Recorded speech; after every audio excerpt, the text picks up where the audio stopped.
Woo! Guys, welcome back to Stuck on an Island. I'm stuck with you guys and we are always smiling. I'm about to go have some breakfast, well, brunch pretty much. I'm just here watching 100. This was recommended to me by a subscriber, which is kind of cool. I've been watching it for the past week or so and it's pretty good. And yeah, I'm gonna go eat some breakfast. Hopefully today we can go look at some bees. I think I did tell a few people that my aunt does beekeeping. I believe she kind of started doing it after she saw my bees. I don't know, but like, I'm gonna be happy to do that to see how people in inner cities in Brooklyn, New York do beekeeping. Here goes Ralphie. So what did you make today, Bonnie? Sausage and peppers, baked eggs, collard greens, potatoes, and blueberry muffins. Damn, son. Yo, that's like breakfast a la carte. Alright, it's pretty much my plate. Most of the stuff I don't remember what it is, but like, I'm not really a picky eater. So I guess this is the eggs with the tomatoes and cheese, sausage of course. This tastes like home fries, blueberry muffins, as you already know. This is a cucumber type of lemonade, which is really good, to be quite honest. And you guys might see, I don't eat a lot. And to be quite honest, yo, if this is not what like married life feels like when people like cook and this type of stuff, like these amazing breakfasts to wake up to, I don't want it. Wow, this is good. Oh, crime scene. All right, guys. So we just got to the garden pretty much. It's pretty cool. It's like it's really close to home. It's just in between like all these buildings and stuff, and it's cool. Like they can actually have like, you know, a place to be out of the city even though you're in the city. You know, it feels very natural. And yeah, my aunt says she has like 3 hives.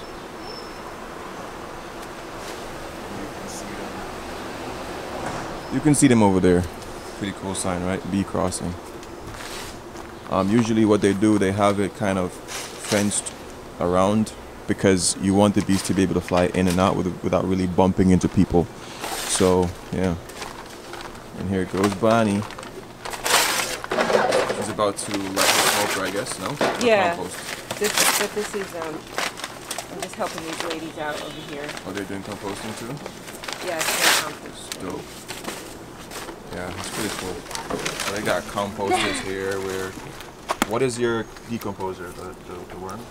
No, we don't use worms. It's just heat primarily. Just heat? Yeah, heat in itself, and then we use browns to generate heat. So browns meaning like bits of paper bag, bits of sawdust, garden leaves are all considered browns, and it helps to raise the temperature and create acidity, which will break the compost down. It's kind of funny that you guys don't get black soldier flies.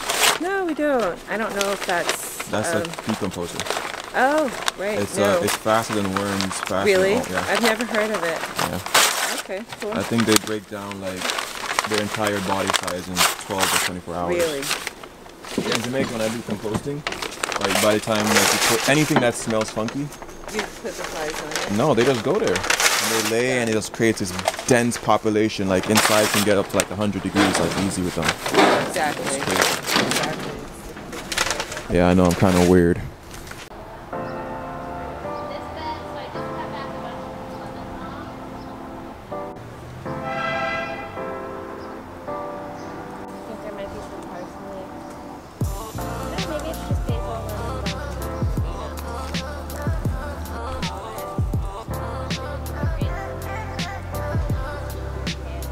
Yeah, so I'm just pretty much here, just waiting, watching them talking about just, you know, these vegetables or plants or flowers or whatever.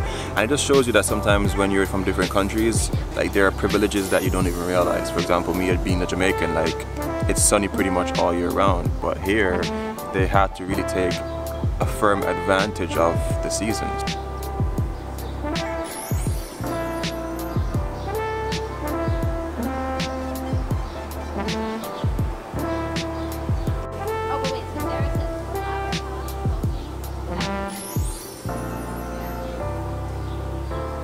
Alright, so as you guys can see, like I'm standing really close to the beehive, and already I realized they're not as curious as the ones in Jamaica. Like if I was this close to the ones in Jamaica, bees would be buzzing around my head trying to figure out like what am I up to, but it's a bit different. I'm just waiting on her, and then matter of fact, I'm gonna put on my suit and then we can get ready.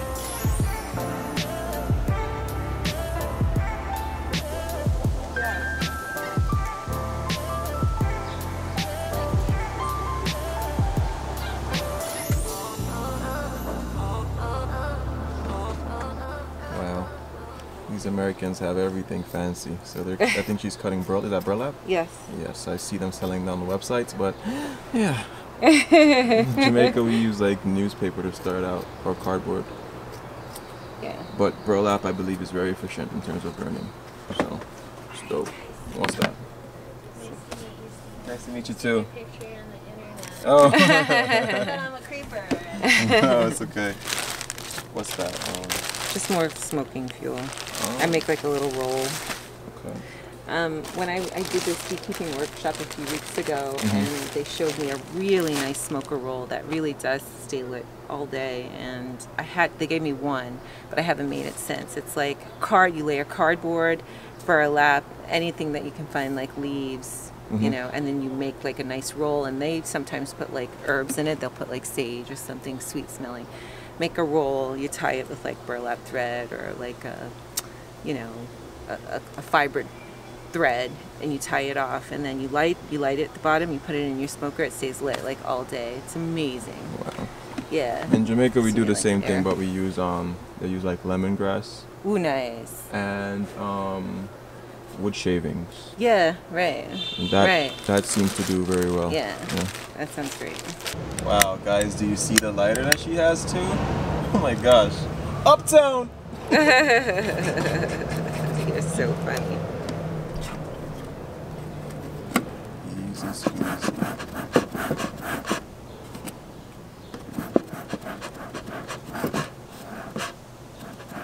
Check out them boots. What are those? And my honeybee nails. Honeybee nails, tie-dye socks. Fashionista. Alright, let's get it. I'm gonna go throw on my suit now, guys. Alright, so I'm all suited up now. I'm acting all nervous, but I'm not. So look, I have chalk brewed. Already? Yeah. Oh no.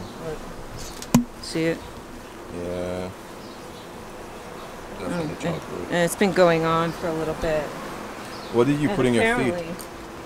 I'm just using sugar water.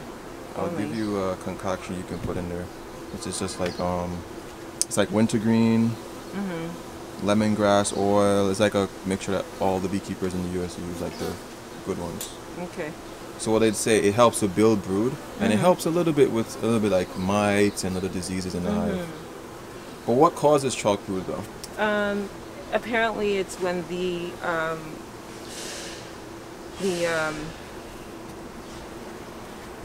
you know, the bees that take care of the brood can't generate enough heat, and we've been having a real problem this season with moisture. It's been raining a lot, and it's been really unseasonably cool as well. Exactly. And you know, I unwrapped the hives, and I think that when I unwrapped the hives, it kind of, you know, I should have done it in more stages, so I left some layer of insulation on, but we've had like really warm days and then really cool days, so I feel like they haven't really had an opportunity to catch up since the beginning of the season. But you know, it's my understanding that as the season goes on, it should, you know, rectify itself. Yeah. I feel so too. So you guys realize, like, to beekeep in the US, it's no easy joke. Like, they have a lot more things to contend with as beekeepers.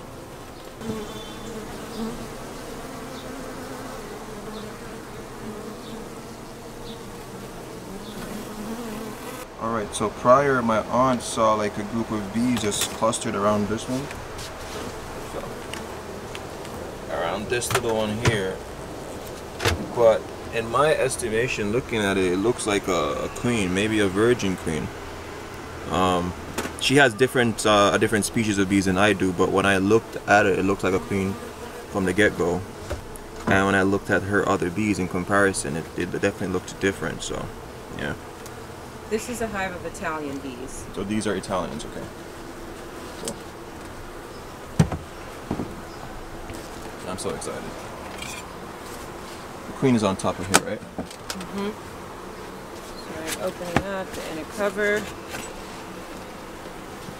I've got a feeder under the inner cover. I'm going to empty honey super on top of another inner cover, and that's how I feed. It helps to avoid robbing. I noticed when I use the entrance feeders actually on the entrance, it would really encourage robbing. I had a really bad experience with robbing because I started using the entrance feeders. And then I learned from the trusty YouTubes to use the same feeder inside with just an extra honey box. How do you feed during the winter though? During the winter, actually I learned to make this paste. I save their own honey and I mix it with sugar. And it makes a really nice paste similar to a fondant. Okay. And you know, you put it in one of those really thin grocery bags. You don't want to use you know, the Ziploc that you would use with like a liquid feed.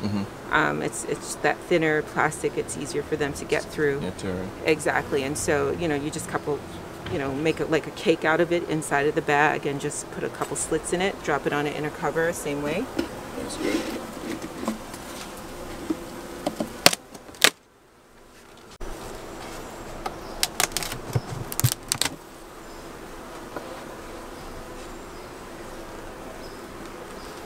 So one of the main things I want to look for is small hive beetle. I've been having a big problem with small hive beetle. And usually if I have an infestation, one of the first things I see on the inner cover or even on the outside of the inner cover are the beetles. Yeah. And I don't see any, so that's a really good sign. Okay. 2, 4, 6, 8. I only have 9 on this top frame because I was out of the larger 9 by 8 in 1/8 inch frames. So I thought I'd experiment anyway with, you know, some people only use 9 frames in a 10 frame hive. It gives you more room. And I've never done that. I've always done the 10, but I thought it'd be nice to try. They normally do it for the honey super. Because it gives them enough space to make build out the comb, the fatter comb. Exactly. And it works better for you too. Do you do that? I haven't tried it as yet, but I will. Yeah. I will. Yeah. My mom, I think, runs a 9 or 8. She does. Yeah. Ooh, yeah, an 8. Yeah, that's cool. Yep. Wow. So I see some drone brood right at the top of this frame, so I want to go for this one right away, just so I can have a look at the brood. See how it's doing. So this is a totally mixed frame here. Yeah. There's a lot going on here.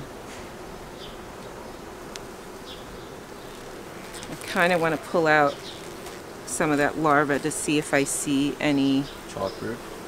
No. Varroa? Right. I want to see if I see some varroa.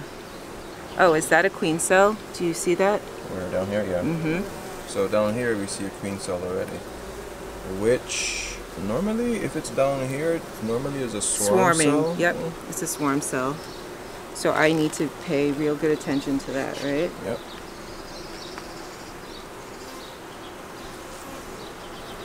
So as I can see already, like for her hive, they're collecting enough food for themselves to survive, because as you can see in between here is the honey arches.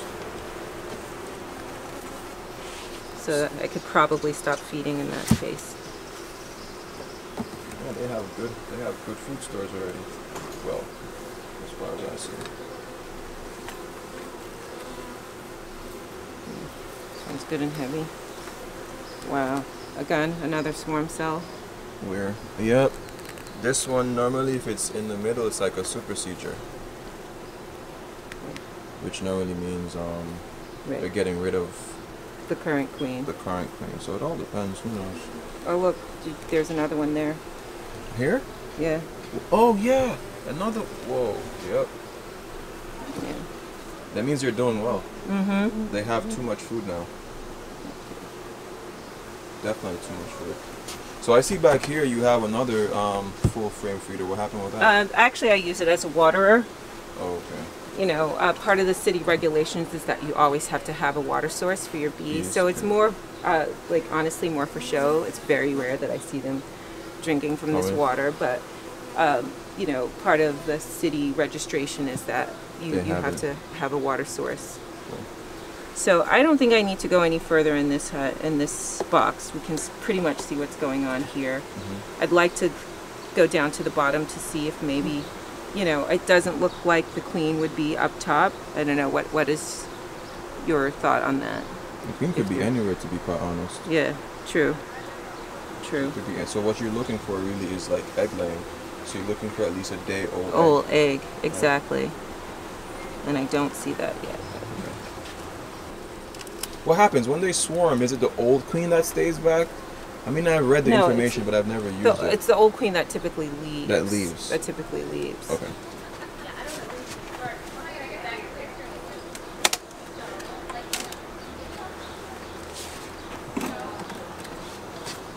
This guy is actually really heavy already. I was about to say that. I'm gonna prop this down a little bit, give her some help with that. Because the boxes can weigh like a lot of pounds, like 30, 40 pounds. 30, 40 pounds with these. Thank you. Whoa, look. See all the chalk brood? Yeah. Chalk brood anyway. So FYI guys, this is my first time ever really seeing chalk brood like up close in person. I have read about it, but back home like chalk brood isn't normally like a big problem for us. Our biggest problem is the varroa mite and hive beetles. But looking in our hive, I see a lot of drone comb, like there are drone cells everywhere, which normally means like it's swarming season.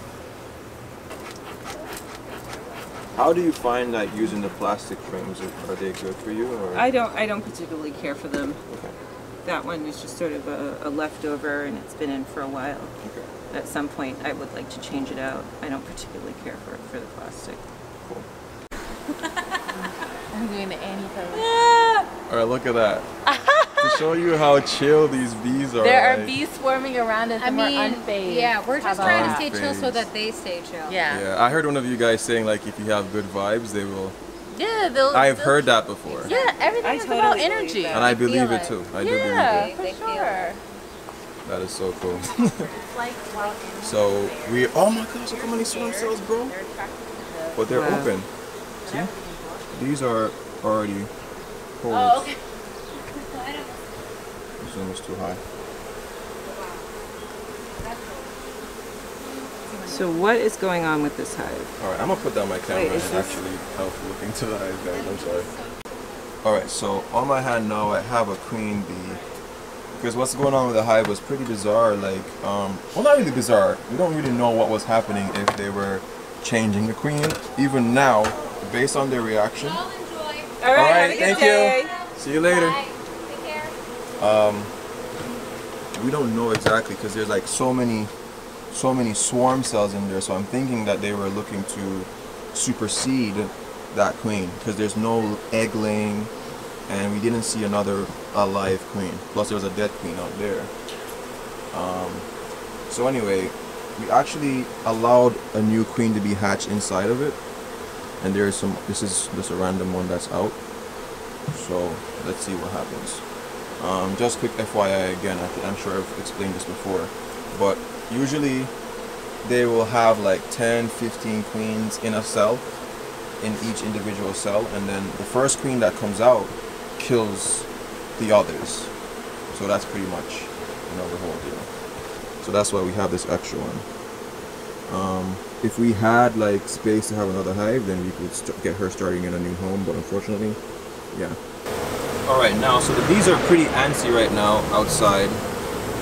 I don't know if because it's a new queen that went inside, because usually bees, like if bees don't accept a queen, they will kill it. Yeah, there's some bikers going by. So if bees don't accept the queen, they will kill her. So everybody get all angry, they'll drag her out, they will kill her, like all that can happen. So we'll see what happens in this episode of The X-Files. Alright, so completely different science here. We're just gonna wait and see what's gonna happen. That's the funny thing about bees, like there's never like a full-on correct answer. It's just like trying like the best methods and also letting them work shit out on their own as well. But judging from it, I see a lot of bees trying to get back in. Alright, so as one of our suspects was that they were going on their very first area of flight. Again, it's when they fly around the hive just so they gather their bearings and they know exactly what it is. Because when the bees come out, usually they come out as nurse bees first. Yeah, exactly. And then they become worker bees afterwards. So they need to know the direction of the hive. Right. But it was really cool seeing my aunt's face. She looked really nervous. Yeah. And it's reminiscent of me. Sometimes when I'm by the bees by myself and like there's things I can't really quite figure out, it's like, it's frustrating. It really is frustrating. These bees here look nicely clustered, to be honest.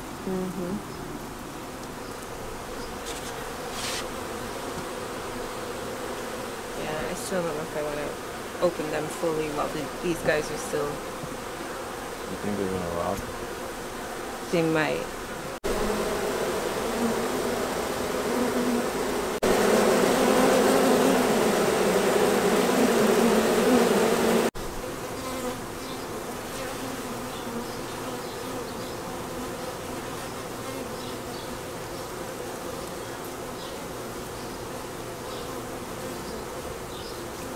Alright, so I just checked the top frame. They have good honey stores already, and it's not even summer here as yet, so that's good. I think she's gonna have a really good season of honey. And she said this is her honey hive pretty much, so that's already showing. So what she's doing right now is just removing the honeycomb from the tops, because normally the bees will interconnect like down here with the ones up top, and that makes it difficult for you to manipulate the hive. So she's just removing those, and later on I'm sure she's going to make some wax out of that, so nothing gets wasted. And then number two, a lot of times even with membership you can't get a bed right away. You have to, you know, there's long waiting lists, and you remain a member basically to help with like the general spaces in hopes that a waiting list will open up for one of the private beds. Right, but that's part of why I love this garden so much, and why I chose to like really work with them on trying to get a beekeeping apiary going here, was because it was community based. Okay. Like everybody can like have access and have vegetables, and we're also one of the only gardens that leave the gate open all day long. Most gardens have hours, but during the summer we always have it open, like first thing in the morning, and then, you know, usually at night somebody will come and lock the gate, but it's totally open and it's amazing. Yeah, for those who are a bit confused of where the conversation started, like it's a vlog, so it's like a documentary. Like I just pick up wherever. But I was just asking, like, you know, how do all the areas have like a personal garden? And, you know, I realize some of these gardens say private beds and all that, so it's really cool. I wish Jamaica had like things like, you know, that's a really interesting point, Stephen. And even in your urban areas, people should really start thinking more about urban gardening. They should. You know, they definitely and should. You've got such beautiful green space even in your urban areas in and around Kingston. It would be a great initiative, even just to begin a conversation around it. Yeah. It's important. It's important. Definitely. You know, for people to learn about growing food, to have youth growing food.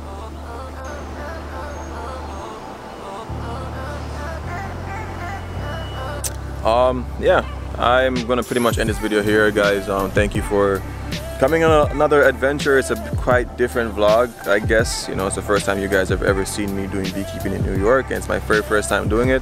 Hopefully before I go, I'll do another video like this. Shout out to, I think his name is Jay Bennett. I think he's a young aspiring beekeeper. He always contacts me about beekeeping, and I believe he's from New York as well. And yeah, I'll catch you guys in the next video. Remember these three things: love, nature, adaptation, and always remember, keep the link.